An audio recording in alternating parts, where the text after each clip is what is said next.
This is one of the wildest first experiences in basic training. And it was one of those things where as soon as it happened, I was ready to tell somebody. Like I was just ready to let somebody know that about like how crazy this was. Like my brother was already in the army when I left for basic, and I was like, why didn't he tell me this? Why didn't he tell me this was gonna be this crazy when I got there? What's good? I'm Corporal Carter. I've been in the Army for 6 years now, and this is a little bit of what my base training was. The first DFAC experience happens after the shark attack. The shark attack is just us pretty much meeting our drill sergeants and starting actual basic training. Basically, it's just great chaos. I already got a video explaining what that whole experience was like. If you haven't seen it, go check that out. The shark attack, just great chaos, just great yelling, all type of nonsense. Us getting off the bus, getting smoked, which if you don't know what getting smoked is the drill sergeants making you do physical exercise, making you do push-ups, making you do V-ups, making you do pretty much whatever they want, and y'all just got to sit there, get yelled at, and do them. That's getting smoked. That's basically all of what the shark attack was. It's just a smoke fest. So the shark attack was like 9 a.m. Went to our bays, and we dropped all our gear. Because remember, we had those duffel bags. We dropped all our gear, and we got smoked. And then we got smoked, and then we got smoked some more. That was our morning. That's your morning, your first day of basic training. But after we got smoked, we did like some intro DNC, which DNC is drill and ceremony. It's pretty much just us learning how to march and not look crazy. Just marching around, left face, right face, like all that stuff. We did some DNC, and now at this time it's about 11:45, 11:50 a.m. and they start marching us to the DFAC, which everybody's like relieved. It's like, okay, we're done getting smoked. We're done with all this craziness. We get a little food in our system and then see what we got to do. Wrong. They march us to the DFAC and we're introduced to child formation, which looks something like this. And basically we get into that, we get ready to go inside of the building, inside of the dining facility, and the line seems to take forever. Like, it just takes forever. It's because there's so many people, and just the way they do it, it's just, I don't know, in a combination of you being hungry, it just seems like it just takes forever. But finally we get inside of the building expecting relief, but we're actually met with more yelling. So it's a whole lot of it's more yelling. It's a whole lot of confusing directions. It's like weird rules going on that you never ate with these rules before. Weird rules like sidestepping, rules about how to hold the tray and the utensils, and basically when you first go in there, it's just yelling.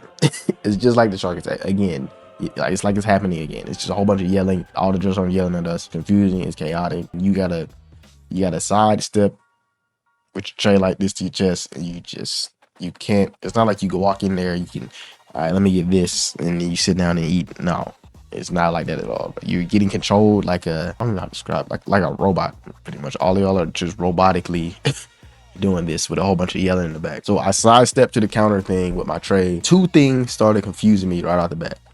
One, the first thing was some of the soldiers who went in earlier were off to the side of us, not in line, and they're just yelling things. Like, basically, so the things that they were yelling were, food tastes better with my heels together, one scoop and go, and plate to tray or plate and tray or something like that. I forgot exactly what it was, but they're just off to the side yelling this by themselves. Like, they're yelling these phrases, like one of those phrases they be yelling, and they're just saying it repeatedly.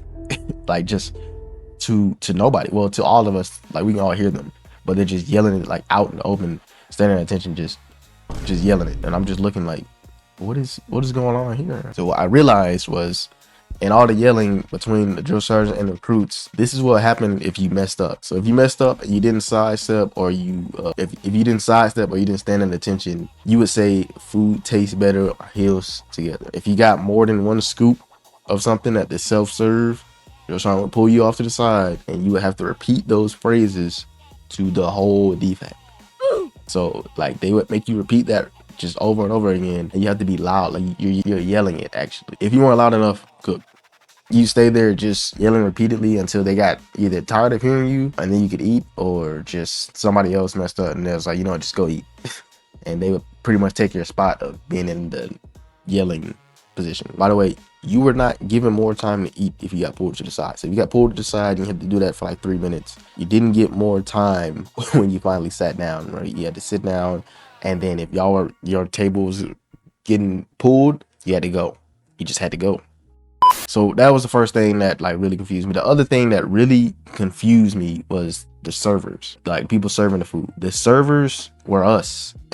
The folks serving the food were from a different platoon, but it was them, like the people I just seen in reception for the last 2 weeks, and then the people who just got shark attack with me, they were now serving the food on my plate. And I was like, when did y'all get right here, bro? Basically, I found out later that they were the first KP or the first kitchen duty of the cycle, where you pretty much you just help the civilian DFAC workers in serving food and cleaning up and stuff like that. Yeah, that was a little funny at first, like you're dealing with all the yelling, you do all the chaos, and then you walk in and you just see like one of your homeboys from reception just serving you your food, and then you're like, what are you doing right here, bro? So basically, yeah, I'm at the thing and I start getting like them like serving food on my plate. And so I'm really not trying to end up like one of those pulled to the side to yell. It ends up happening a few days later anyway. It's almost impossible to avoid unless you like know what to do beforehand. But if you don't know that, like you're gonna end up one of those people pulled off to the side and you're gonna have to sit there yelling a phrase. I'm talking about screaming a phrase until you're able to eat. So I saw that and I was trying to do everything to avoid being one of those. That was not what I wanted. I'm doing like everything that they say exactly how they say it. You know, I'm sidestepping tray up like this. Also, you gotta carry your cups like this. And if you do anything wrong, you don't do it exactly how they say, they're swarming you. Just like the shark attack. It's chaotic. It's almost just as much yelling as the shark attack, which happened a few hours earlier. It's just except without the megaphones. So the same amount of yelling, just not megaphones playing sirens like they were during that. So I sit down to finally eat, and we can't talk to each other at all. There's no past assault. There's no communication whatsoever. We can't even look up. You have to be focused on the eating, or the drills are gonna say looks like you're done eating, like you got time to look up and look around and everything like that. Speaking of that, when they say this row on your feet, you all have to immediately get up in unison and get ready to leave. There's no wait, let me get one more bite. There's no wait, let me drink this. Oh, hold up. Speaking of drinks, I went during the summer and us being hydrated was a huge focus for them. So they made us drink all of the 2 cups of knockoff Gatorade in there. If you didn't cooked, you were cooked. There was no let me get one more bite. There's none of that. When they tell you to get up and go, you have to go. That's pretty much it. If you barely got bites of your food, that's just how the cookie crumbled sometimes, right? literally. Speaking of cookie crumbled, there was desserts there, but we could not get them. If you got it cooked, absolutely cooked. I don't know, some of them maybe at Fort Jackson they might let you get them. But at Fort Benning, if you got the little dessert things, God help you. So basically, I sit down. I basically had about 5 minutes to eat, if that. And then they said, this row on your feet. Obviously, no one was done eating because this is a new style of eating for us. So it said this row on your feet, and everyone's like still like low-key chewing like their first couple of bites, just. And they gotta just stand up and get ready to head out. So we got up and headed out quickly. There's no slowing around, no moving slow and basic. We have to get up and move quickly. You have to run everywhere in basic. Basically like be in a rush. If you're just casually scrolling, God help you. So we hurry outside the DFAC, and half our formation is already getting smoked. They're already like in like push-ups, sit-ups, all that stuff like that. And the drill sergeants see us come out and they're like, yep, go ahead and join them. Push-ups, mountain climbers, V-ups, smoking the life out of us. And for what? It was for having the audacity to sit down and have a break at basic. That pretty much happened all of red phase, and for us, our platoon specifically, almost the whole cycle of as soon as you got done eating, didn't matter, you're getting smoked. It was very rarely that we weren't. So basically, like what's kind of supposed to happen towards the end of it, well, towards the middle and then the end of basic, once you get out the DFAC, you're supposed to like sit in the formation. You're just supposed to sit right there, but we just kept messing up. So we get down, we run out to the DFAC, and instead of sitting right there, we be getting smoked. You can be two things. You can be a strong soldier, you can be a smart soldier.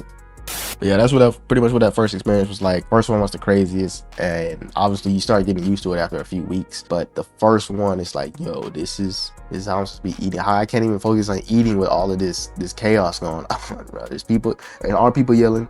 There's the people serving us food are us, and they're getting yelled at too. So they're getting yelled at like, why didn't you put this much on there? And we're getting yelled at like, why are you taking all of that right there? Like, it's just It's like, bro, how are we supposed to eat in this condition? Like, you learn to just, that's why we can all eat fast now. You learn to just, food isn't even like something to sit down and be enjoyed. It's just the energy for your body, pretty much. That was the first DFAC experience. It's funny, it's hilarious to look back on now. But during it, you like that meme with the kid eating the burger and crying, a tear coming. Yeah, that was us. That was us for sure. Yeah, like, subscribe. I'll let y'all.